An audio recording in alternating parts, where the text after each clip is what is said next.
없는 끔찍한 일이 일어났던 곳이 바로 세겜 땅입니다. 그래서 야곱이 이 세겜을 떠납니다. 제단을 쌓았던 그곳을 떠나고 베델로 옮겨가게 됩니다. 그런데 중요한 것은 야곱이 세겜에 있을 때 그곳에 그가 우물을 팝니다. 구약에는 한 번도 등장하지 않습니다. 그러나 이 세겜에 야곱의 우물이 있었다는 것이 신약에 증거하고 있습니다. 이 야곱의 우물을 가보면 깊이가 32m나 됩니다. 그러니 그 당시에 이 안반을 뚫고 32m를 내려갔다는 것은 대단한 겁니다. 대단한 겁니다. 자기가 가나안 땅에 돈을 주고 사는 그 땅에 제단을 쌓고 그리고 우물을 판 겁니다. 바로 오늘 그 자리가 신약에는 수가가 되고 그곳에 한 여인이 나타납니다. 예수님과 대화를 나눈 이 수가성 여인, 이 여인은 사마리아 성의 신앙 공동체의 첫 번째 예수님의 제자가 됩니다. 전승에 따르면 이 여인이 누구인고 하니 두 아들 요셉과 빅토르라는 두 아이를 가진 포티나라는 어머니입니다. 이 여인은 이때 예수님을 메시아로 만난 다음에 두 아들과 함께 평생을 복음을 전하다가 네로 황제 순교 때 네로 황제 박해 때 로마에서 순교하는 것으로 전해지고 있습니다. 네로 황제 박해 때 그가 로마에서 마지막 죽기 전에 로마에서 네로 황제 딸 그 공주죠. 공주 동리나를 돕고 있는 수많은 하인들 100여 명을 개종을 시키고 예수님을 믿게 하고 그가 마지막에 순교를 했다고 내려져 오고 있습니다. 그런데 오늘 이 여인이 보면 넘치는 기쁨을 가지고 있습니다. 28절에 29절을 보시길 바랍니다. 여자가 물동이를 버려두고 동네로 들어가서 사람들에게 이르되 내가 행한 모든 일을 내게 말한 사람을 왔어 보라. 이는 그리스도가 아니냐 하니 아멘. 여러분 이 장면이 어떻게 느껴지나요? 그냥 이 여인이 그냥 단순히 물동이를 잊어버려서 그냥 두고 간 거예요? 여러분이 살아가면서 그런 적 없었나요? 너무너무 기뻐서 내가 잠깐 내려놓고 그거 막 이렇게 전화로 가본 적 없나요? 지금 이 여인이 그런 거예요. 너무나도 기쁜 거예요. 기뻐하면 춤을 추며 동네로 뛰어가고 있는 거예요. 지금 이 여인의 모습이에요. 넘쳐요. 무엇이 기쁨이 넘치고 있어요. 소중한 물동이를 버려두는 것이 문제가 되지 않아요. 무엇이 이 기쁨이? 목마름을 잊게 해요. 목말라서 가는데 이 목마름을 잊게 하는 기쁨이에요. 여러분 어떻게 이렇게 외롭고 쓸쓸해 보이는 여인인데 이 넘치는 기쁨을 소유했을까요? 오늘 주님께서 주시는 그래서 첫 번째 말씀이 어떻게 넘치는 기쁨을 소유할 수 있게 되는가? 그 첫 번째가 내가 할 수 있는 작은 것이 나를 넘치는 기쁨이 생기게 합니다. 작은 것입니다. 내가 할 수 있는 작은 것. 오늘 수가성 여인이 어떻게 그리스도를 만났나를 생각해 보십시오. 어떻게 만났나요? 예수님이 수가성 여인을 특별히 찾아오셨지요. 여인이 있는 곳에 오셨어요. 사마리아를 피하지 않고 가로질러 사마리아로 오셨어요. 여인은 늘상 하던 대로 물을 기르러 온 것뿐이에요. 물을 기르러 왔어요. 예수님께서 이 여인에게 요청을 하지요.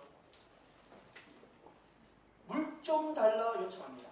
여러분이 지금 사마리아 수가성 여인이 할 수 있는 것은 무엇인가요? 물을 깃는 것. 그가 물을 기를 수 있는 것. 그가 할 수 있는 것은 그거예요. 그런데 보세요. 예수님이 그에게 오셔서 무엇을 요청했나요? 그가 할 수 있는 것을 요청했어요. 물 좀 달라고. 물 좀 달라고.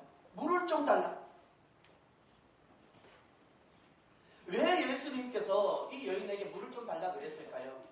그녀가 지금 할 수 있는 것은 지금 양을 치는 것도 아니고 다른 것도 아니에요. 그가 할 수 있는 것은 물을 깃는 거예요. 예수님께서 그에게 오셔서 일반적 요청을 하신 이유는 그에게 특별한 선물을 주시고자 한 겁니다. 10절을 보시면 오늘 본문 조금 앞쪽에 예수께서 대답하여 이르시되 내가 만일 하나님의 선물과 또 내게 물 좀 달라 하는 이가 누구인 줄 알았더라면 내가 그에게 구하였을 것이요 그가 생수를 내게 주었으리라. 아멘.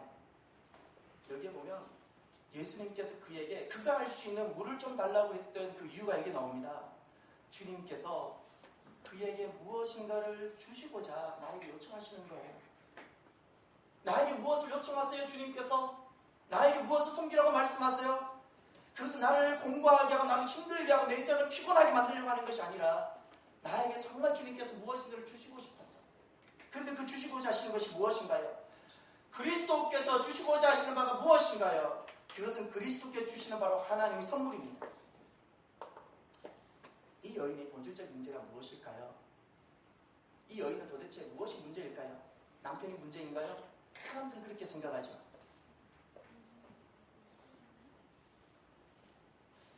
여자들에게 있어서 여자들이 제일 믿지 못하는 존재가 남편이라면서요. 이번에 부부의 날 우연히 누가 글을 올린 것을 보고 참 씁쓸하기도 하고 한평생 살았는데 제일 못 믿을 존재가 남자랍니다. 여러분 잊지 마세요. 잘못 생각하고 있는 거예요. 이 여인의 본질적 문제가 남자일 것 같아요? 아니요. 아직도 그럼 이 여인은 죄송하지만 아직도 주님 만날 준비가 되지 못했어요. 한평생 남편 너는 왜 그러냐 이런 소리 하고 살 거예요? 주님 못 만납니다. 남편 문제가 아니었어요. 남자 문제가 아니었어요. 지금 이 여자의 본질적인 문제가 무엇입니까? 다른 사람과 좋은 관계를 맺지 못하고 혼자 그렇게 쓸쓸하게 지내는 것이었을까요? 아니요. 그것도 아니었어요. 삶의 궁핍인가 이거나 물동이가 남들보다 작거나 부족한 뭐 그런 것인가요? 그것도 아닙니다. 이 여인의 가장 본질적인 문제는 그리스도께서 주시는 하나님의 선물이 그에게 없다는 겁니다. 그리스도께서 반드시 주시는 하나님의 선물이 있는데 지금 이 여인에게 그것이 없는 거예요. 그리스도께서 주시는 선물이 도대체 무엇이기에 이 여인을 기쁨이 넘치는 여인이 되게 했을까요? 오늘 본문 조금 앞쪽에 14절에 너무 중요한 말씀 하나 나옵니다. 내가 주는 물을 마시는 자는 영원히 목마르지 아니하리니 내가 주는 물은 그 속에서 영생하도록 솟아나는 샘물이 되리라. 내가 주는 물은 그 속에서 영생하도록 솟아나는 샘물이 되리라. 이 영원한 생명 말씀하고 있습니다.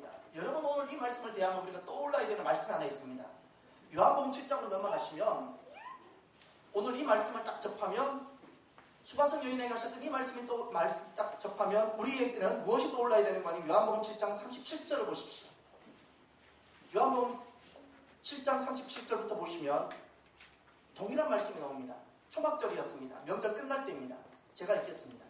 명절 끝날고 큰 날에 예수께서 서서 외쳐 이르시되 누구든지 목마르거든 내게로 와서 마시라. 나를 믿는 자는 성경의 이름과 같이 그 배에서 생수의 강이 흘러나오리라 하시니 이는 그를 믿는 자들이 받을 성령을 가르쳐 말씀하신 것이라. 아멘. 지금 이 여인에게 그 속에서 영생하도록 솟아나는 샘물이 되리라 말씀합니다. 그것을 내가 줄 것이다 말씀하셨어요.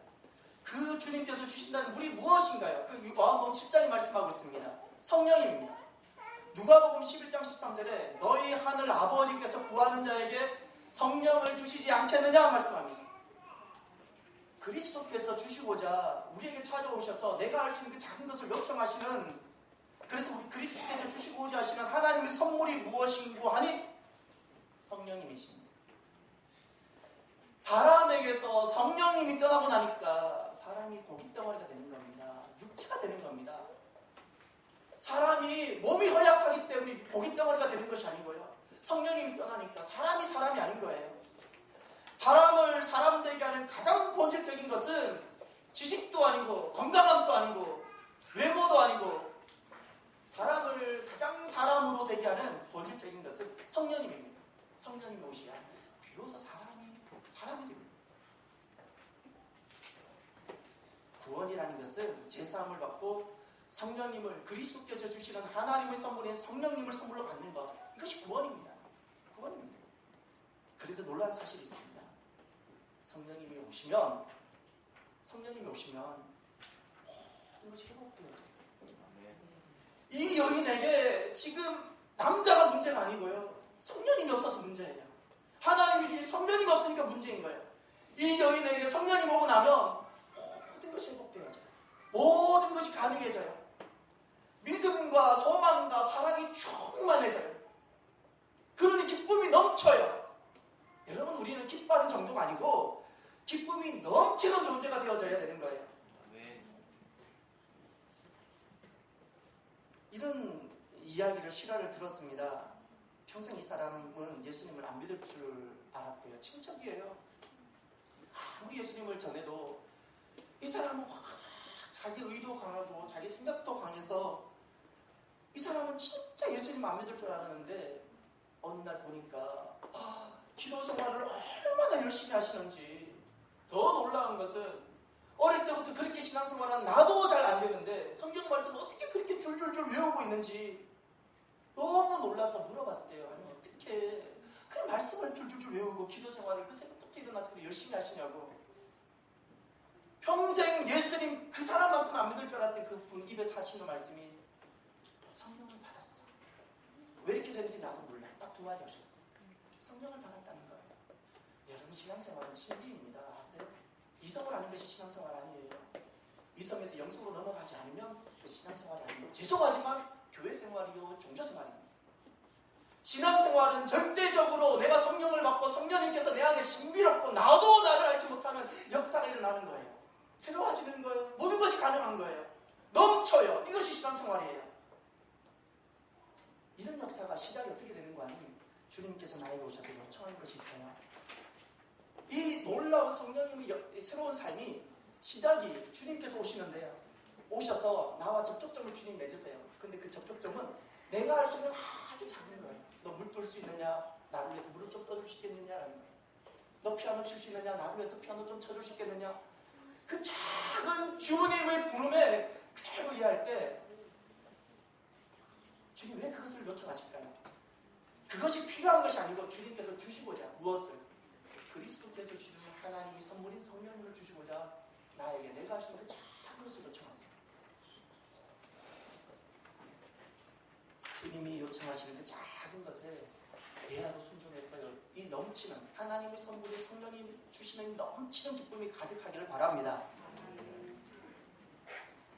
또 하나 무엇이 이 공부한 여인을 정말 넘치는 기쁨의 인생이 되겠을까요? 물동이를 버려두고 춤을 추면서 사람들을 뵀던 이 여인이 사람들을 만나고 외치는 그런 인생이 됐을까요? 절대 고독입니다. 인생의 절대 고독이 나 자신을 그리스도께로 나가게 한 겁니다. 오늘 이 여인을 가만히 보십시오. 이 여인이 혼자 우물가에 왔어요. 세겜이라는 동네에서 야곱이 팠던 우물까지는 그렇게 멀지 않아요. 한 1, 2km밖에 안 떨어져 있어요. 그런데 그 뜨거운 대낮에 혼자 왔어요. 물동이라는 것은 우리가 생각하는 한국적 물동이가 아니라 이스라엘의 물동이 이렇게 생겼어요. 여인들 어깨 메고 가는 거예요.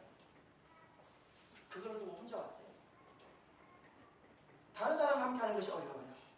남편이 지금 5명이 있었어요. 그러나 지금 6번째 남편이랑 살고 있어요.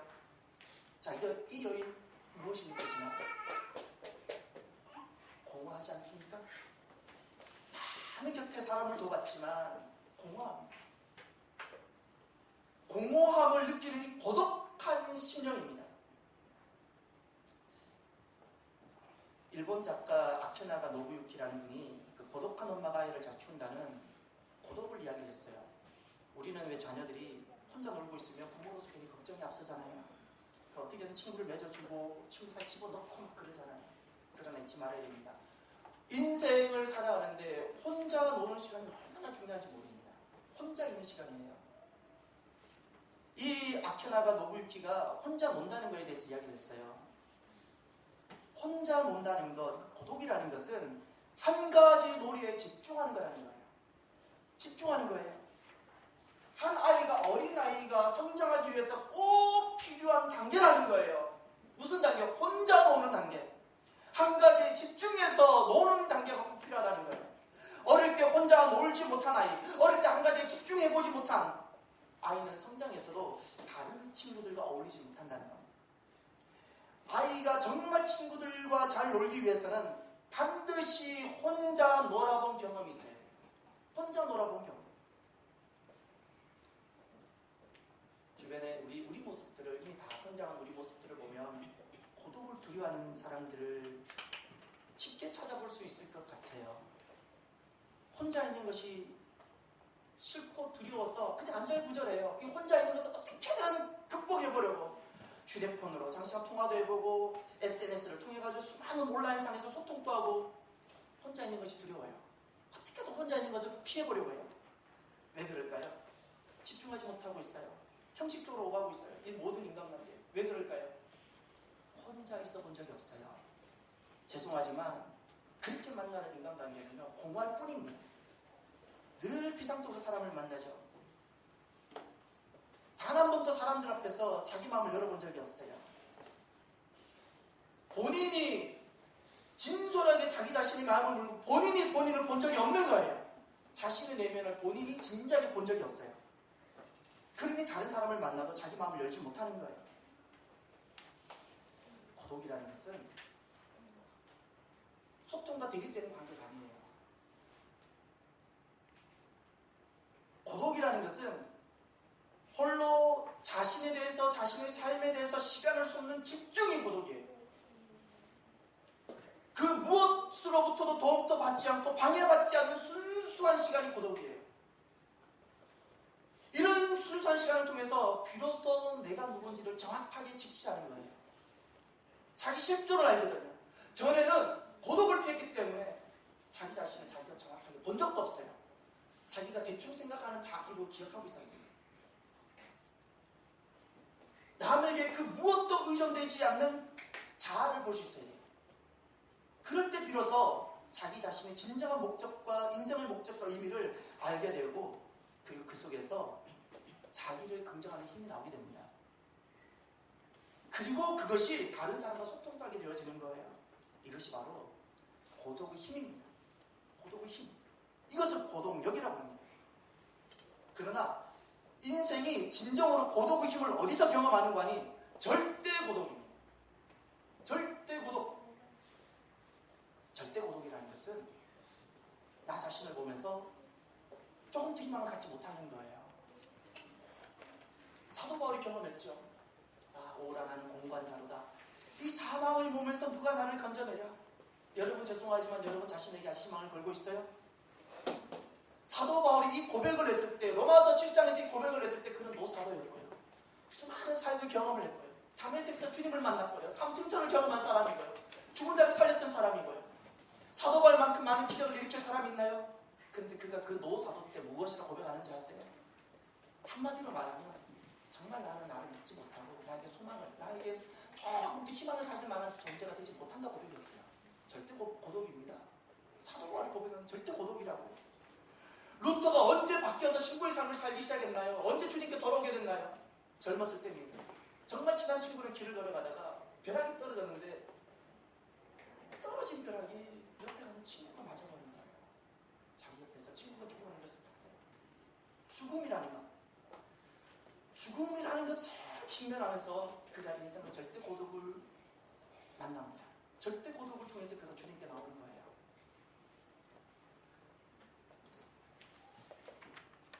절대 고독은 메시아를 찾게 합니다. 이것이 진정한 고독의 능력의 힘입니다. 수가성 여인, 그녀가 지금 메시아를 기다리고 있습니다. 그 증거가 있습니다. 메시아를 기다리고 있다는 증거가 그가 무엇이라 그런 거야? 25절에 여자가 이르되 메시아 곧 그리스도라는 이가 오실 줄 내가 아노니 그래요. 그가 오시면 모든 것을 우리에게 알려주시리라. 저는 이 여인의 심정이 느껴져요. 내 인생에 왜 이런 일이 일어났는지 메시아가 오면 다 말해줄 것 같다는 거예요. 메시아를 기다리는 심령이 됐어요. 무엇이 이 여인을 그렇게 만들었나요? 처음부터 그랬을까요? 처음에는 남자를 기다렸어요. 처음에는 그 다음에 재물도 기다려봤어요. 외모도 기다려봤어요. 다 살아보니 아니더라는 거예요. 아니더라는 거예요. 지금 이 여인은 절대 고독의 측면에 있습니다. 그 절대 고독이 메시아를 찾게 만드는 거예요. 인생은 절대 고독을 직면해야 됩니다. 절대 고독입니다. 질병이나 죽음을 통해서 절대 고독을 직면하면 사람이 비로소 구원자인 메시아를 찾게 됩니다. 왜 메시아를 찾지 않고 왜 주님께 돌아오지 않을까요? 그것은 예수님을 알지 못해서가 아니라 아직도 자기 자신에게 희망이 있기 때문에, 아직도 자기 자신을 긍정하고 있기 때문에, 그것 때문에 주님께 돌아오지 못하는 거예요. 그런 자기 자신에게 있는 그 작은 능력들이 정말 그리스도를 만나게 하는데 방해가 되는 거예요. 방해가 되는 거예요. 여러분들이 인생을 살다가 보면 질병이 나를 찾아올 수 있죠. 직장의 위기도 오죠. 죽음이 나를 위협하는 순간도 없었나요? 사방에 숨통이 조여온 적은 없었나요? 이런 일이 왜 있을까요? 이것은, 이 모든 것은 나를 고독하게 하기 위해서, 나를 고독하게 하기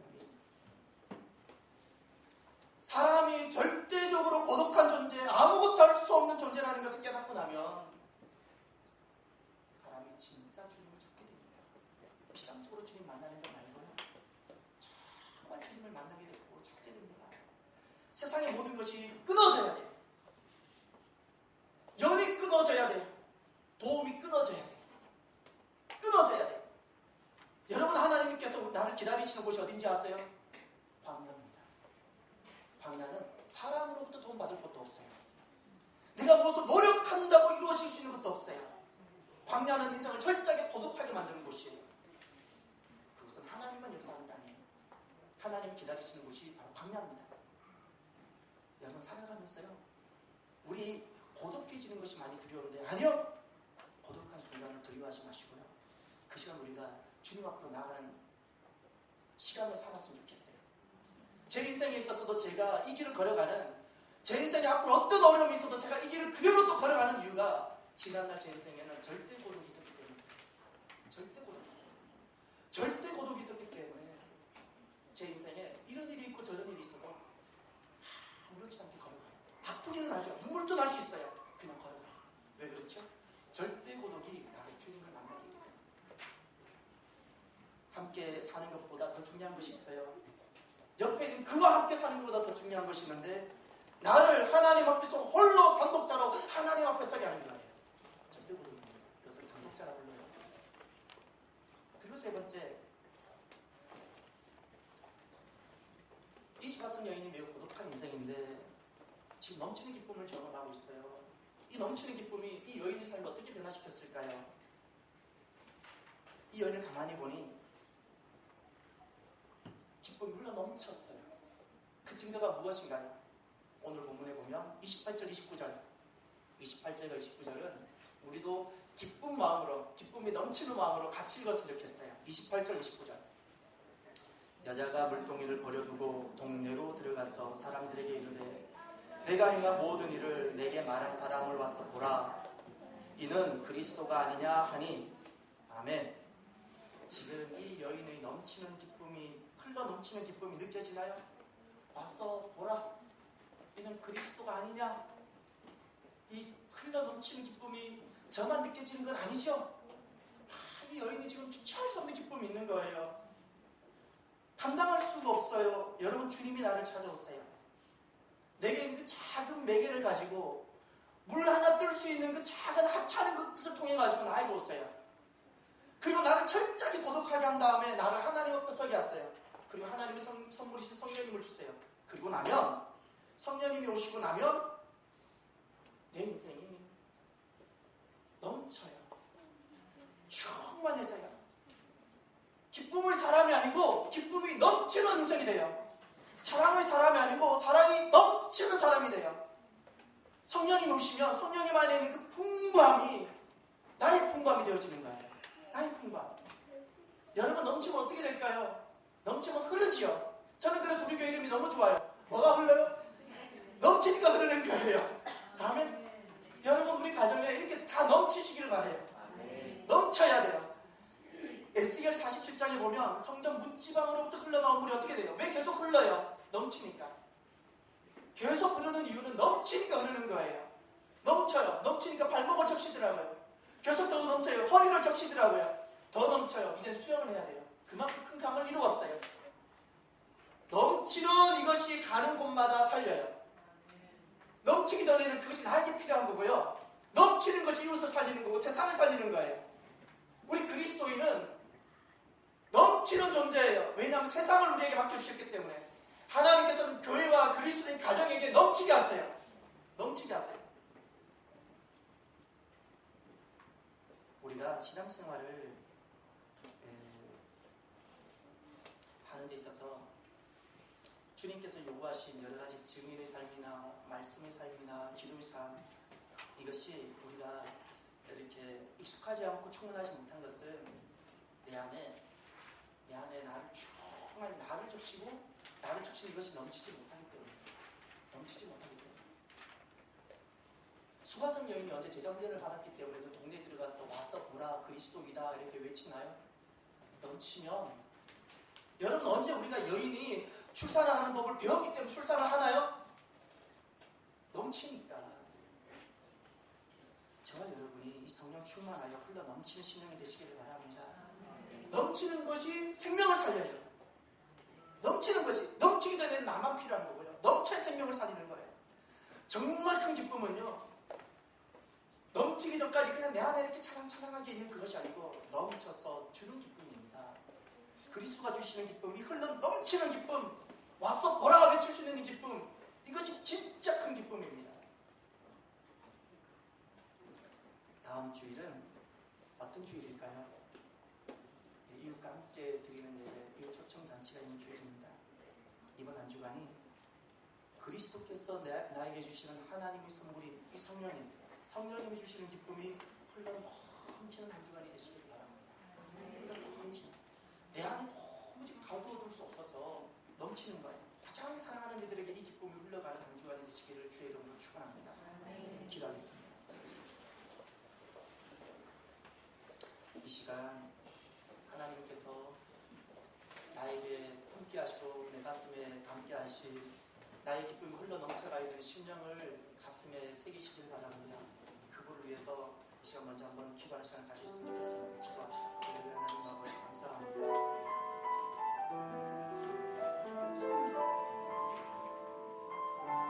넘치는 심령이 되기를 소원합니다.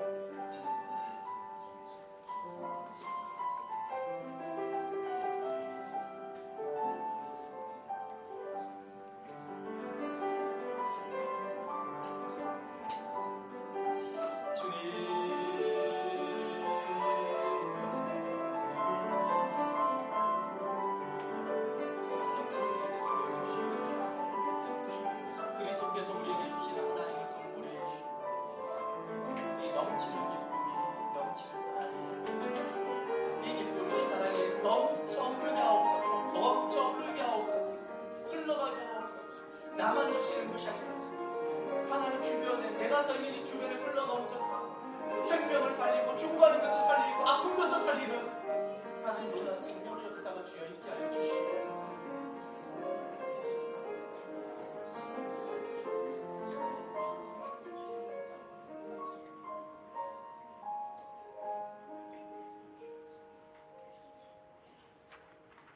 아버지, 저희들이 사모합니다. 그리스도께서 주시는 하나님의 선물, 성령님이 주시는 기쁨이 넘치는 기쁨을 저희들이 사모합니다. 넘치게 하옵소서.